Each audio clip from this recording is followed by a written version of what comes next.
This morning we used the Bible as the measuring rod, the truth, on how to deal with scenarios and situations. And so tonight I want to continue that thought about truth. I think it's a very important study in our world today, in the religious world today, and in the church today, to study truth. Turn to Proverbs 23:23.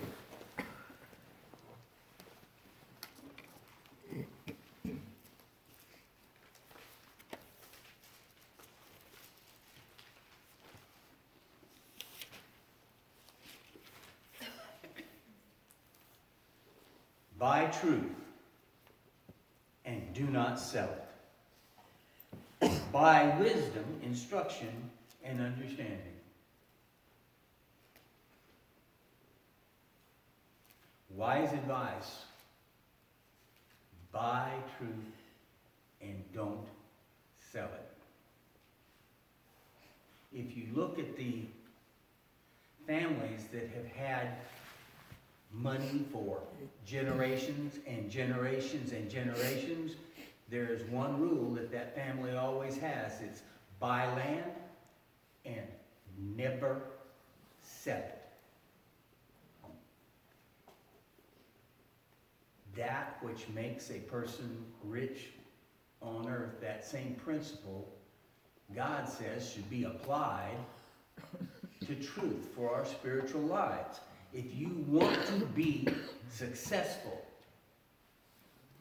for your generation, your children's generation, your grandchildren's generation, the rule should be buy truth and do not sell it. Keep it. That's your treasure. Turn to Psalms 51:6.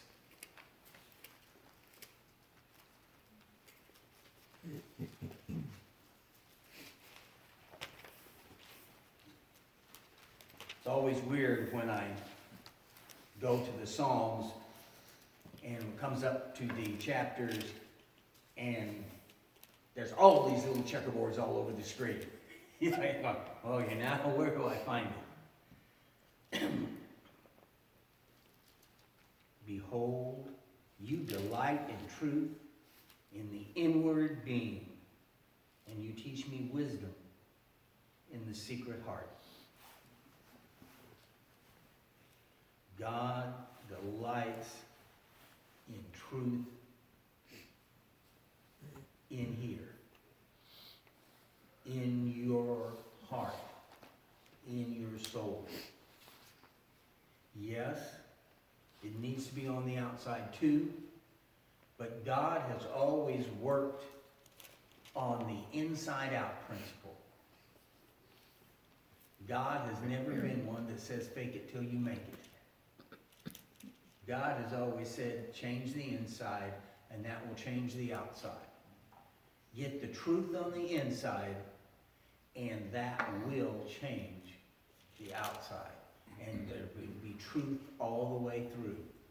Take the truth and put it deep in your heart. Psalm 86:11.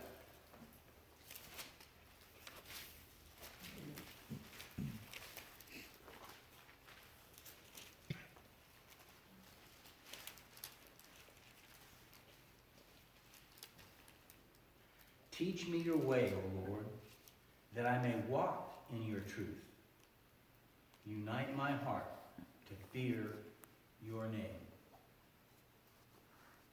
It needs to be inside, it needs to be outside. Truth is important to us. Now we're going to shift to the New Testament. In the Gospel of John, chapter 8, and then verse 32.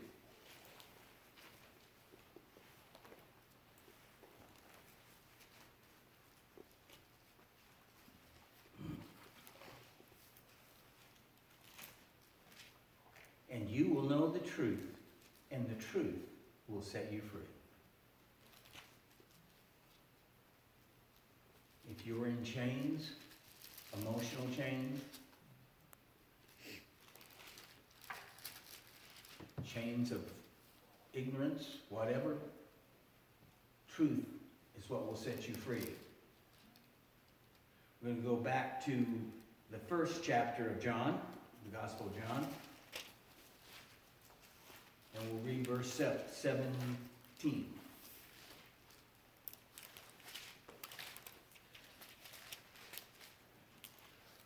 For the law was given through Moses. Grace and truth came through Jesus Christ.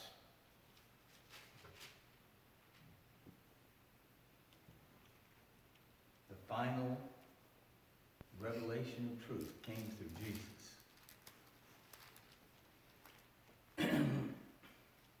And let's go to the 14th chapter of the Gospel of John.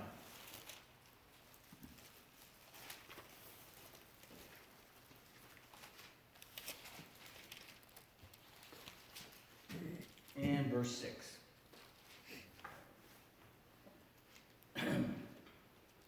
Jesus said to him, I am the way, the truth, and the life.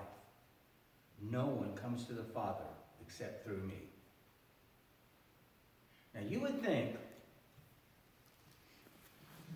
with all of these verses, and I just cherry-picked some good ones, that truth would be at the forefront of every person's mind, especially every spiritual person. That truth should be that important thing that they all just want to, but if you look at the divided world we live in, if you look at the divided religious world we live in, you can see that's not true. Now I'm going to go to another verse that's going to, I think, even emphasize truth more, and that's in 2 Thessalonians, the 2nd chapter.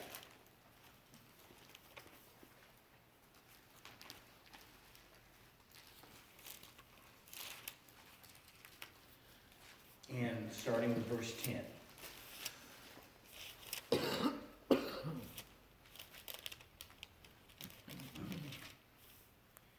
And with all wicked deception for those who are perishing, because they refuse to love the truth and so be saved. Therefore, God sends them a strong delusion, so that they may believe what is false, in order that all may be condemned who did not believe the truth, but had pleasure in unrighteousness.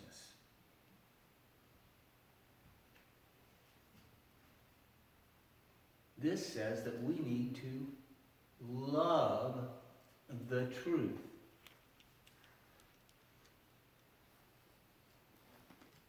We talked last week about why I don't hellfire and brimstone. Not that I don't mention that hell is hot and long and bad, but Matthew 22:36 that we looked at last week, we quoted, says that the love of God and love of our fellow man, the entire law is built on that. It depends on that. Well, Thessalonians adds one more thing. That makes 3. That's a good complete thing. That is necessary. If you want to be saved, you not only have to see the truth, you not only have to know the truth. This is the scary part. You have to love the truth. If you want to be saved, you need to love the truth. But even more than that,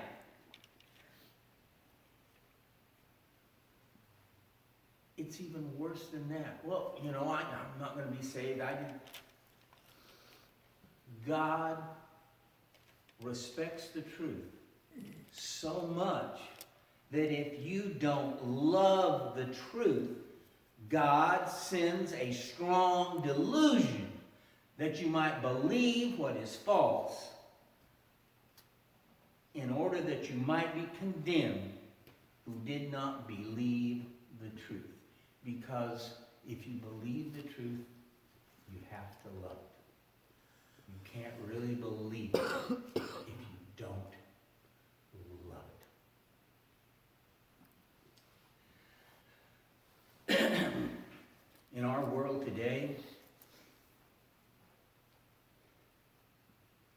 our secular world is divided. There are those over here and those over here. And there's almost nobody in no man's land in between.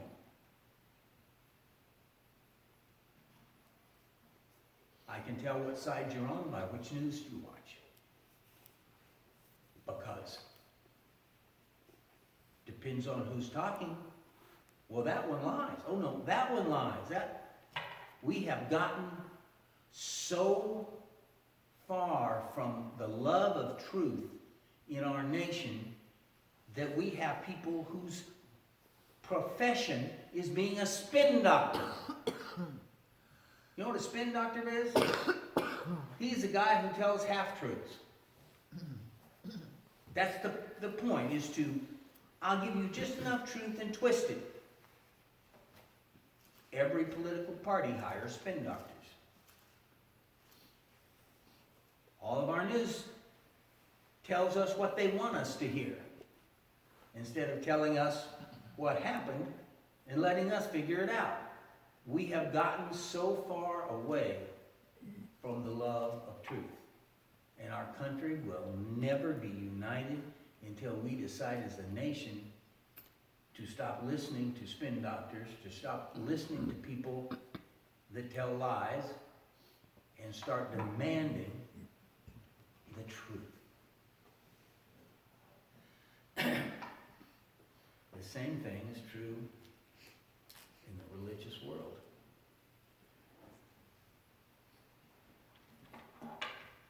Jesus is the way, the truth, and the life. And thy word is truth.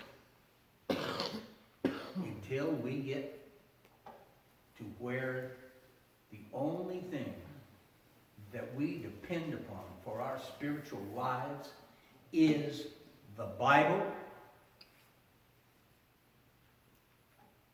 the religious world will be divided.